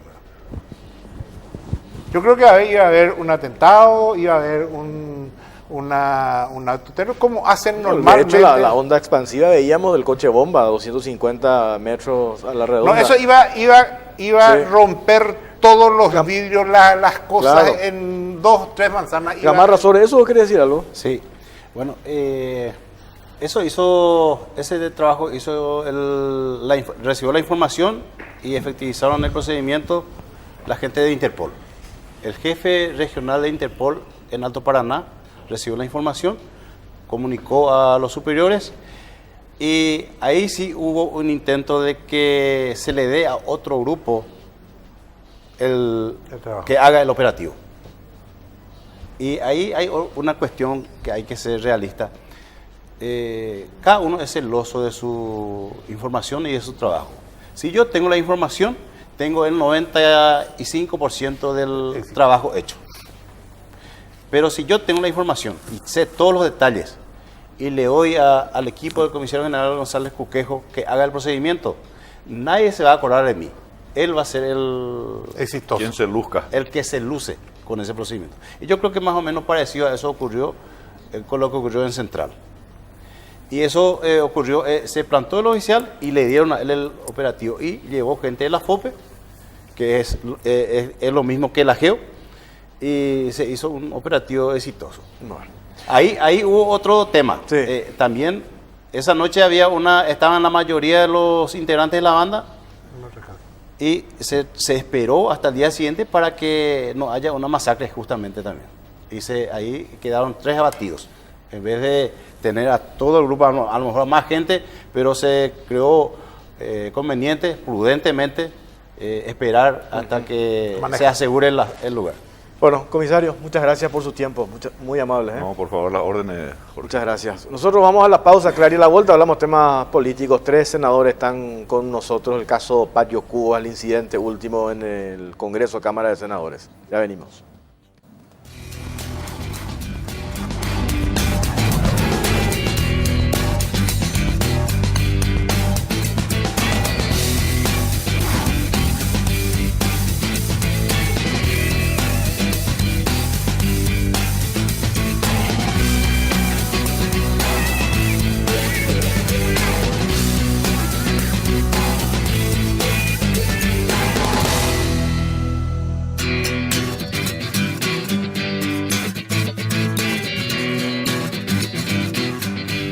Bueno, en instantes ya vamos a hablar de nuestro tercer tema de la noche, pero antes vamos a mirar los números con respecto a esta encuesta que habilitamos sobre la situación del subcomisario Aristides Peralta. Recordamos la consulta sobre lo ocurrido con el subcomisario Peralta en el asalto en Fernando de la Mora. ¿Crees que fue una quema de archivo? Sigue el porcentaje de un 80% y un 20% nada más un error de procedimiento, pese a todo lo que dijeron los comisarios en situación de retiro. Hay muchas críticas con respecto a la presencia de los 3 comisarios. Sí, hay mucha crítica. Sí, en las redes sociales, los mensajes que estamos recibiendo. Mucha gente no cree realmente que se trate de un error nada más. Pero bueno. ¿Y quién va a hablar si no hablan los comisarios del tema? No, yo te estoy diciendo lo que está opinando la gente Claro. en líneas generales, ¿verdad? Ellos son los expertos, ñandeo civil. A ver, Claudia. Bueno, tenemos un informe sobre nuestro tercer tema de la noche, lo ocurrido el jueves en la Cámara Alta, puntualmente con el senador paraguayo Cubas de Cruzada Nacional. Nuevamente se elevaron sus ánimos puntualmente por la sesión que no se pudo realizar por la falta de quórum. Esta vez insultos para todos los legisladores. Vamos a repasar este episodio. El senador paraguayo Cubas volvió a hacer noticia y esta vez no se salvó nadie. El levantamiento de la sesión ordinaria del jueves provocó la ira del legislador. Eran las 9:30 de la mañana y no todos los senadores estaban en la sala de sesiones, por lo que el presidente del Congreso, Silvio Velar, decidió levantar la sesión, lo que no fue bien visto por el senador de Cruzada Nacional y encendió sus ánimos. Los insultos primeramente fueron para Ovelar, a quien Cubas exigió 10 millones de guaraníes de multa para los legisladores que no estaban presentes. Y usted, mi querido presidente Ovelar, va a descontarle 10 millones a cada uno de estos bandidos que ahora se están presentando. Porque genduta. Y vamos a quemar el Congreso contigo adentro de estos tapizos. No voy a ocupar. ¿Qué es lo que pasa con ustedes, liberales? Están en la misma rosca. No van a aguantar 6 meses acá. Luego, los insultos ya eran para toda persona que esté en su campo visual, sin importar con quién tenga alianzas políticas. Todos fueron agredidos verbalmente. Se tomó con el senador Antonio Barrios, Juan Darío Monjes, Fernando Lugo, Carlos Filisola, Enrique Riera y hasta con la senadora Desirée Masi. En algunos casos, por poco llegó a los golpes. Vamos afuera, vení. Vamos afuera, ¿qué problema hay? Vamos afuera. Cuando vos te subías en las mesas, deciré, ¿es cierto o no que este tipo le garrotea a usted en la Facultad de Medicina? Y ahora no va a haber sesión ni para usted y le vamos a contar. Y vos, monje, te estoy averiguando. 1 a 1, monje.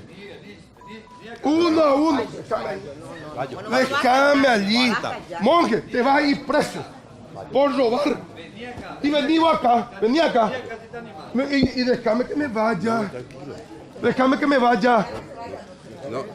Te vas a ir preso, monje. Y te encuentro en la calle y te vas a cintarar. Y a vos también, bandido. Hacerle revolcar a tu padre en la tumba. Delincuente. Y poner tu cara de cartista. Pese a la polémica, al rompimiento de la formalidad, Payo Cubas logra, en una importante medida, la adhesión ciudadana. Sin embargo, la mayoría de los senadores analizan la aplicación de una sanción al parlamentario, no así alguna multa a quienes impidieron con su ausencia la sesión ordinaria de la Cámara Alta. La consulta que habilitamos en el Twitter, @CaraoCruzPI, dice, ¿estás de acuerdo con la conducta de Payo Cubas en el Senado, sí o no? Y los comentarios a través del hashtag COCPI. Bueno, muchas gracias, Claudia. Senador Antonio Barrios, ¿cómo le va? Buenas noches. Muy bien, buenas noches Jorge, buenas noches Clary. A las órdenes, estamos para... ¿Qué implica para usted despacho hoy, después de esto que nuevamente dimos? Bueno, mira, para nosotros, ya la primera vez que él tuvo un exabrupto importante, la bancada de Honor Colorado había manifestado su necesidad de establecer límites y de establecer sanciones para en este caso, ¿verdad? Después los líderes de bancada después resolvieron, bueno, y eso se dejó pasar. Después hubo un incidente, pero tremendo también, que lo involucró a Enrique Baqueta, que está sentado al lado mío, y a otras personas más, porque él siempre dispara contra proyectiles, agarra una ametralladora y dispara contra varios, ¿verdad? Y también fue un escándalo. Posterior a esa sesión, él, en la sesión de hace 15 días aproximadamente, él asume una función pastoril y pide disculpa al Pleno.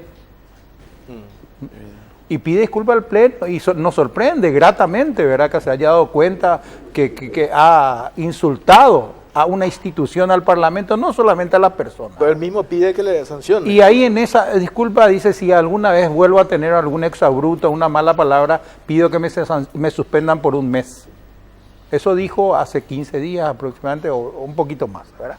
Debe haber filmaciones, porque eso está todo filmado, está todo dentro de la Cámara. Y después ocurrió la vergonzosa, porque realmente una vergonzosa sesión, la del jueves pasado, que realmente es un reality show ya, ¿verdad? Eso ya no es una sesión del Congreso, donde nosotros que estábamos involucrados en una ley tremendamente importante, ahí estábamos involucrados médicos que han tenido la experiencia de pasar por el ministerio, como la senadora Esperanza Martínez, está una salubrista como Desiree Más, y hay otros médicos que hemos trabajado arduamente para sacar esa ley y hacer una ley que sea aplicable, ¿verdad?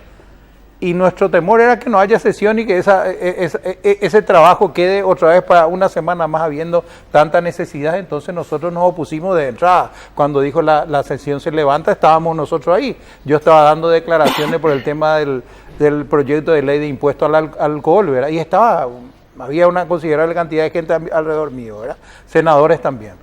Y bueno, y ahí empezó el diálogo y bueno, y él se opuso y amenazó al presidente del Congreso. O sea, se llegó a todo, fuimos noticia a nivel internacional. Realmente es vergonzoso. Ha insultado a periodistas de una forma extraordinaria que me da vergüenza, ¿verdad? De un nivel, pero bajísimo. Entonces, esto no puede continuar, tiene que haber un límite. Cuando criamos un hijo ponemos límites, cuando jugamos fútbol existe una raya que tenemos que respetar. En nuestra vida de funcionarios públicos como esta tenemos que tener algún tipo de línea, un tipo de conducta. Yo creo que mañana se decide en el comité ejecutivo con los líderes de bancada la situación esta y qué se va a hacer, ¿verdad? Creo y estoy convencido que Honor Colorado va a volver a presentar su propuesta de una sanción. No puedo hablar en nombre de otras bancadas que creo que están estudiando el caso, ¿verdad? Senador Víctor Ríos, hablemos de la cuestión de fondo. ¿Tiene o no tiene razón Payo Cubas al decir que ustedes se demoran al llegar a la sala de sesiones, están en su oficina y nunca comienza la sesión a tiempo? Bueno, en primer lugar, muchas gracias por la invitación. Aquí es un gusto compartir con usted y con los colegas. Lo que ocurrió en esta ocasión no fue una demora individual de los colegas. Esto forma parte de la práctica común de los parlamentos. O sea, ustedes saben perfectamente, no les voy a venir a enseñar. Es una serie de prácticas, de tácticas en los parlamentos para evitar discutir temas o para lograr que se aprueben temas. Y una de ellas es la de dejar sin quórum por decisión de bancada, etcétera. No es la primera vez que ocurrió eso. Otra estrategia muy común también es el llamado filibusterismo parlamentario, que es cuando uno empieza a hablar, habla 2, 3 horas, porque a veces uno quiere que llegue un colega que tiene que votar. Todas son herramientas de la actividad legislativa. Y en este caso, o sea, si la decisión fue no permitir la sesión ordinaria para evitar la etapa, el estadio, no estadio como les gusta tanto decir a algunos, el estadio de las peticiones donde uno aprovecha para discurrir sobre distintos temas, bueno, forma parte de la táctica, o sea, es legítimo que forme parte de las tácticas de las distintas bancadas. Bueno, esto generó la reacción de Cubas.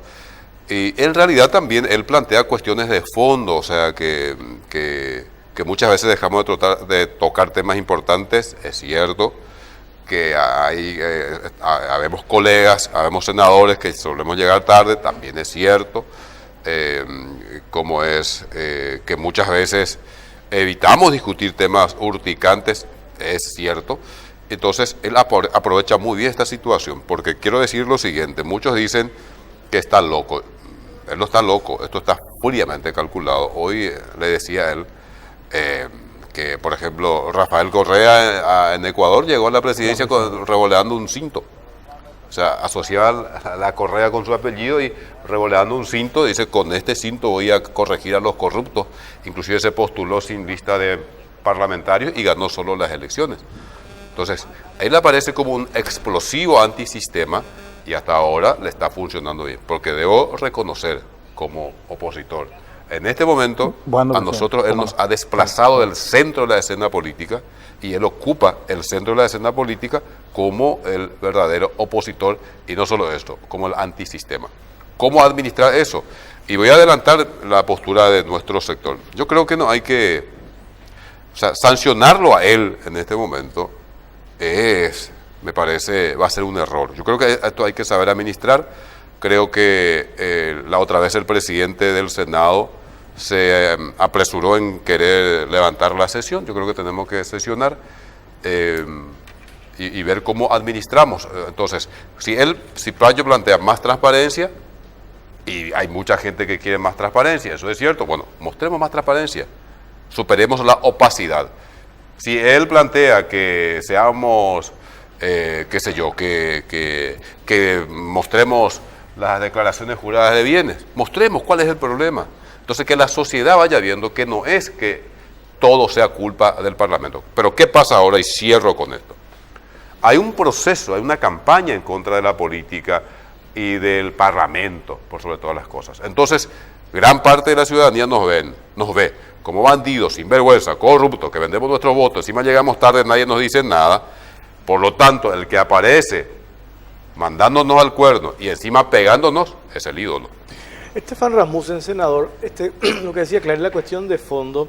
El otro día, Beto Velar, el presidente del Congreso, dice, no hay antecedentes de que un senador se le haya descontado, pese a que en el reglamento interno se contempla ese punto, de que se le haya descontado el salario por ausentarse o por llegada tardía.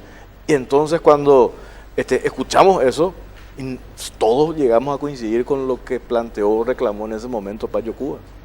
Bueno, antes que nada, buenas noches a los colegas, Clary, Jorge, a toda la teleaudiencia. Sí, efectivamente en el reglamento está estipulado el descuento, ¿verdad? Nosotros particularmente de la bancada Patriarquería creemos que sí hay que aplicar el descuento. En la sesión específicamente el jueves, realmente la sesión se levantó de alguna forma temprano, en la ordinaria, digo. ¿Quiénes estaban, senador? Perdón, ¿quiénes estaban? No tengo los nombres, o sea, no tengo todos los nombres en cabeza. Estábamos, si mal no recuerdo, el secretario dijo 21. Ah, 21. 21. Había 3 con permiso, ¿verdad? O sea, el reglamento básicamente dice, si uno se va a ausentar y avisa a la presidencia, está justificado, puede hacerlo 3 veces, ¿verdad? Y el que no avisa y no está o está ausente, se le tiene que descontar, dice proporcionalmente la dieta a la cantidad de sesiones que tiene en el mes, ¿verdad? Que serían 4, ¿no? Entonces, particularmente nosotros como Patriarquería creemos que hay que aplicar el reglamento en este caso y hay que descontar a los senadores que no estuvieron en sala para que comience la sesión. Pero volviendo al caso de Payo, ¿verdad? Y como decía acá Víctor, ¿verdad? Es un fenómeno, ¿verdad? Y evidentemente la buena recepción de alguna forma que tiene la ciudadanía es como consecuencia del hartazgo de la ciudadanía hacia la clase política. Entonces yo creo que tenemos que ser, como clase política, digo, ¿verdad? Tenemos que tener en cuenta eso, o sea, no hay que subestimar, creo yo por lo menos, no hay que subestimar la reacción de la ciudadanía, Pero también es cierto que en su forma tampoco estamos de acuerdo, ¿verdad? Porque también el mismo reglamento dice que uno no se puede referir a un colega de manera incorrecta y bueno, y todo lo que ya vimos y ya sabemos, ¿verdad? Entonces, tenemos que cumplir el reglamento todo, ¿verdad? Porque se puede aplicar por un lado y por otro lado no, entonces, pero yo creo que es parte de un show, obviamente, ¿verdad? O sea, es un guión muy bien llevado. ¿Y ustedes estarían de acuerdo con sancionar a Cubas? Y si se sanciona, yo creo, se va a analizar mañana en mesa directiva, ¿verdad? Hay mesa directiva a las 9, seguramente se va a analizar eso, se va a analizar el tema del descuento. Y yo creo que, bueno, yendo a tu pregunta, Clary, si es que se va a... Yo no creo que esto se tenga que llevar a una suspensión, para empezar, ¿no? Pero, senador, mira un poco este video, para recordar nomás para que la audiencia sepa, tenés a punto, él mismo pide que le sancionen en el caso de que vuelva a generarse un exabrupto de su parte. Y, a ver, ¿tenés?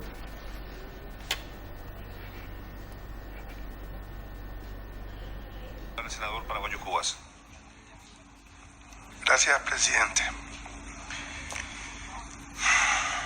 Antes que nada, quiero pedir sincera disculpa a mis colegas por mis constantes exabruptos, presidente.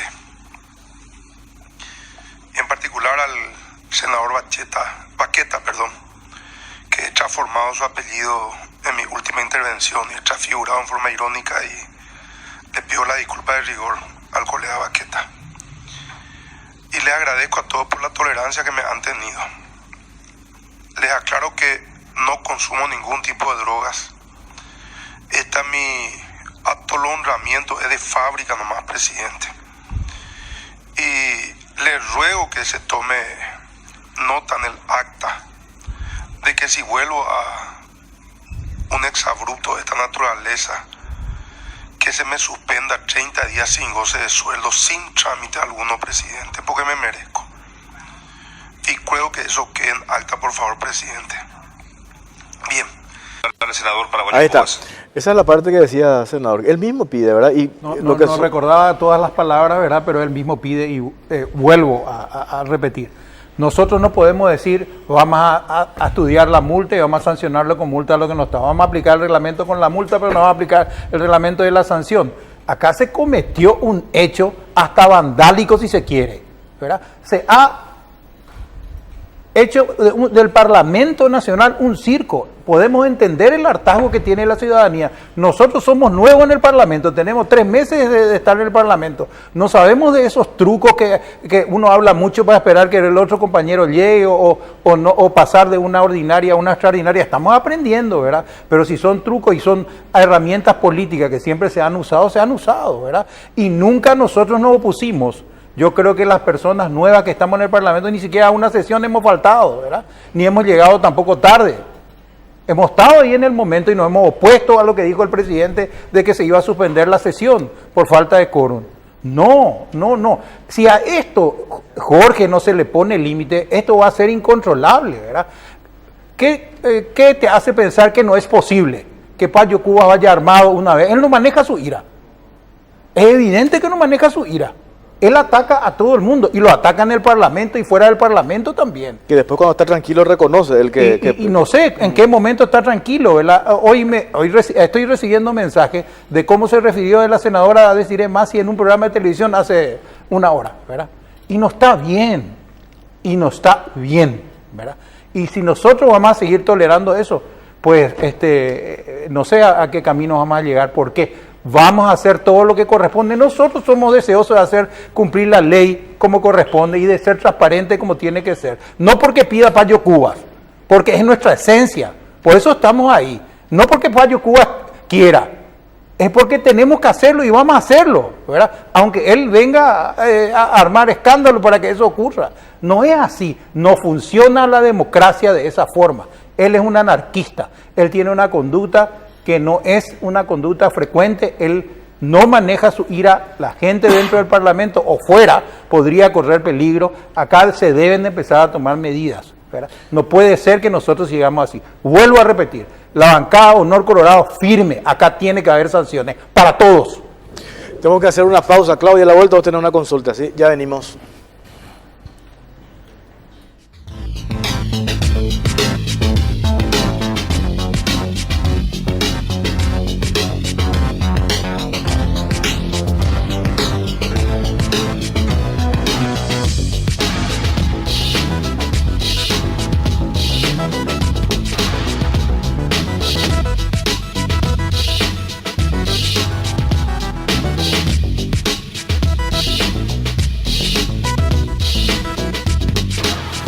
Seguimos en Caro Cruz y 490 personas participaron con la consulta que establecimos sobre este tema. ¿Estás de acuerdo con la conducta de Payo Cubas en el Senado? En un 58% la gente dijo que sí está de acuerdo y en un 42% que no está de acuerdo. Así que eso es lo que opina la gente que está viendo Caro Cruz. Yo le quería consultar al senador Antonio Barrios con respecto a lo que decía de que no conocen estas estrategias como para aguardar de que de repente llegue otro colega o no. Payo Cubas, haciendo una relación con eso, Payo Cubas decía que, por ejemplo, estaban evitando que se hable del tema del senador Javier Zacarías Irún. ¿Es cierto o no? ¿O por qué tanto insiste en eso? Si es que fuera así. Vamos a ver si él iba a hablar o no de Zacarías Irún, ¿verdad? Eso no forma parte del programa. Son 5 minutos, en teoría, que se le da a cada senador para que se exprese del tema que él prefiera, pero eso lo tiene cada senador consigo mismo, guardado, ¿verdad? No podemos saber qué iban a decir. No sé, él dijo eso, ¿verdad? Probablemente haya sido cierto, ¿verdad? Pero nosotros estábamos en la sala, ¿verdad? Honor Colorado estaban todos los integrantes de la bancada. Honor Colorado estábamos, no recuerdo si Víctor Bogado ya estaba, no recuerdo, pero estaba Juan Darío Monge, estaba Riera, estaba Sergio Godoy y estaba yo. Estábamos y por eso es que nos enfrentamos ahí, tuvimos el enfrentamiento con Payo Cubas, ¿verdad? Por eso es que, bueno, pero vuelvo a repetir, la violencia engendra violencia, ese no es el camino. Si nosotros vamos a ir así, dentro de poco vamos a tener que ir armados al Parlamento para defendernos en caso de que él se le ocurra otra cosa, ¿verdad? Porque él no maneja su ira, él dispara contra todos, con sus aliados, ¿A cuántos senadores? Creo que al único que no lo tocó todavía es a Galaverna, ¿verdad? Al único. ¿Al senador Víctor Ríos tampoco? Tampoco a Friedman. Dejó que le ataje. Solo a Víctor Ríos se le podía acercar. Sí, pero en el momento que se la ataja nomás, ¿verdad? Pero después creo que la acaricia también, ¿verdad? Pero la violencia va a engendrar violencia. Esto va a ser una escalada que no se va a poder sostener. Así que hay que poner un punto final. Hay que tomar medidas. Es una vergüenza no tomar medidas por miedo. Yo creo que le tienen miedo. Si no tenemos miedo a mostrar lo que tenemos y la transparencia, porque vamos a tener miedo de Payo Cubas, ¿verdad? Si él lo único que quiere es transparencia, pues vamos a tener transparencia, pero como corresponde y con la ley, ¿verdad? Estamos haciendo los proyectos de ley, tienen que pasar. El tema de la declaración jurada de bienes ya está, ya fue aprobado por la Cámara de Senadores, ya pasó, ahora va a la Cámara de Diputados y tiene que venir. Y estamos esperando. Nosotros hemos accedido a la Cámara de Senadores, ha ganado la mayoría. Entonces, no sé por qué, por eso se armó de vuelta un escándalo, ¿verdad? Pero cada jueves es un caso nuevo, es un motivo nuevo de una discordia y hay una sola persona que genera eso, que es Payo Cubas, ¿verdad? No hay otra persona. La sanción a los que no estuvieron también, además de la sanción de Payo Cubas. Pero claro que sí, hay que cumplir el reglamento. Yo lo dije, no lo dije en este programa, lo dije el viernes por la radio, lo dije el viernes a la televisión. Vamos a cumplir el reglamento, aunque nos duela, vamos a cumplirlo. Y si la sanción dice que hay que sancionar, no sé el monto, porque no entiendo, un porcentaje del salario, dice, ¿verdad? Y bueno, hay que sancionar, hay que hacer cumplir los reglamentos. Acá se ha perdido la ética. Entonces Payo tiene razón. ¿Por? Y porque a los que nos llegan ahora se les multa, senador, sencillo. ¿Y quién dice que no? A ver, ¿quién dice que no? Entonces Payo tiene razón. ¿Es lo que reclamó, no el senador? No, él no reclamó eso. Él reclamó, hizo un escándalo y le faltó el respeto al Parlamento, al Pleno. Y le faltó el respeto a 80% de todos los senadores que estaban ahí. Y le ha faltado el respeto a los funcionarios. Y le ha faltado el respeto a los periodistas. No deja títeres sin cabeza él, ¿verdad? O sea, que dejémonos de joder y minimicemos porque hay que aplicar la multa. Apliquemos la multa, pero eso es lo de menos. Eso es lo de la menos. cuestión de origen. No, ¿qué va a ser la cuestión de origen? Y si íbamos a tener sesión igual del Parlamento, íbamos a tratar igual la ley, ¿verdad? Y si eso es una estrategia política que bien acaba de explicar el senador Víctor Ríos, que tiene ya una experiencia parlamentaria mucho mayor que la nuestra, hay que cambiar los reglamentos para decir que eso no se va a poder hacer porque eso es estricto, o hay que pasar. Yo había propuesto pasar el tema de los 5 minutos al final de la sesión, ¿verdad? Y tratar los temas importantes, porque son temas importantes los temas de la sesión. Creo que la Cámara de Diputados hizo un pedido formal y hasta ahora no prosperó, ¿verdad? Pero eso es nada más que un reglamento parlamentario, ¿verdad? Se podría dar o se podía hacer obligatorio que cada senador que quiera hablar que lo haga, ¿verdad? El senador Barrio se refiere al estadio de Oradores. Sí. Se piensa eso, pero en realidad, a ver, el tema de la multa por las llegadas tardías, un tema que tiene que decidir la mesa directiva, pero tampoco nosotros podemos, o sea, tampoco uno puede privar, por ejemplo, a una bancada de la posibilidad de dejarse imponer una sesión. Eso forma parte históricamente, es secular esto. Sí, en el Parlamento inglés, argentino, paraguayo. En todos lados. O sea, eso forma parte de la táctica. Es un recurso parlamentario. Es un recurso parlamentario, es un recurso político parlamentario. Entonces tampoco uno puede estar sancionando por aquello. Habría que ver, en este caso, los casos individuales.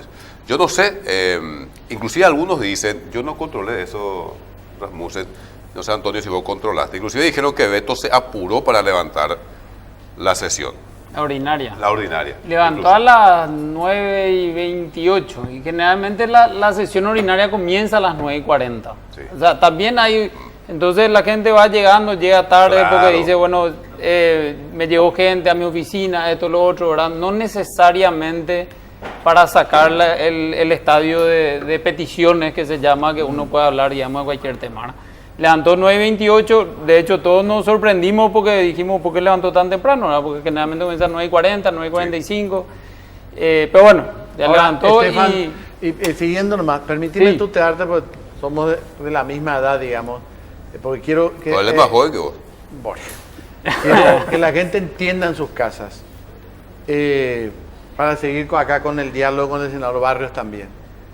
¿Por qué ustedes pueden llegar tarde y la gente no puede llegar tarde a su trabajo? El camarógrafo, el chapista. O sea, el chapista no, ¿sabes qué? Me quedé un ratito más a hablar con mi señora, llegué media hora más tarde. ¿Me explico? No, es que se puede llegar tarde. No es que se puede llegar tarde. Es a las 9 de la sesión. Tolerancia 30 minutos. Eso es lo que dice. Ok. Y hay algunas empresas que tienen cierta tolerancia con mujeres. De 30 no creo. No sé, pero no es que se puede llegar. Una tolerancia hasta 30 minutos es como...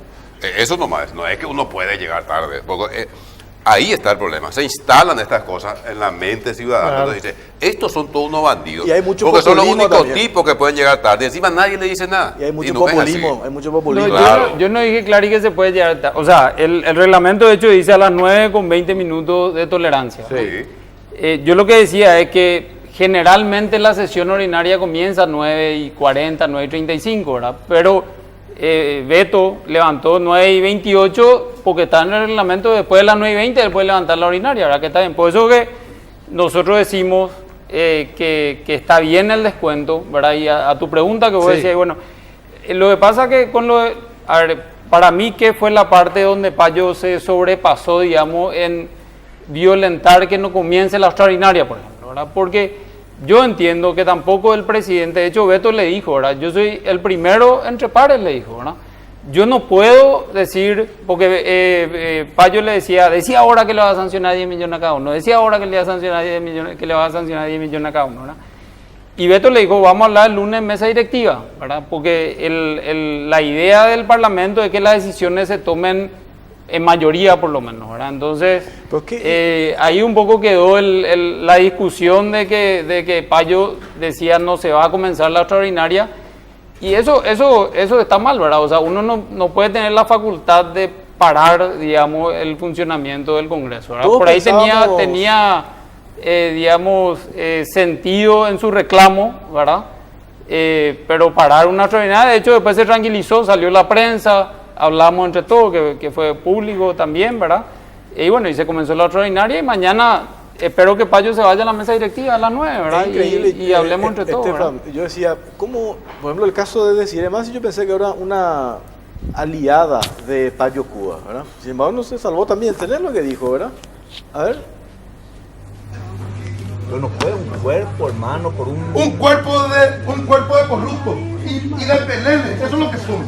No somos.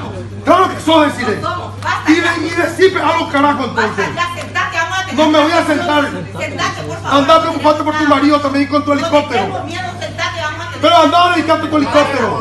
Basta ya. Payo querido. No va a haber sesión. Vamos a tener esta sesión. No podemos. No va a haber sesión. No te imaginas el daño que le estamos generando A la nación. ¿Y qué daño le está generando Marito a la nación? ¿Y qué daño le están generando los brasileños a la nación? Y vos vas a hacer acá ahora una extraordinaria con estos hijos de puta que estuvieron en su oficina hace 10 minutos. Pero eso es lo que corresponde, si No corresponde. No, si los colegas... Así como están las cosas, él no tiene aliado dentro del Parlamento. Digo, o sea, pues yo pensaba que decir era su... Políticamente, coincidencias en el discurso, era lo mismo que ustedes, vos en particular, senador.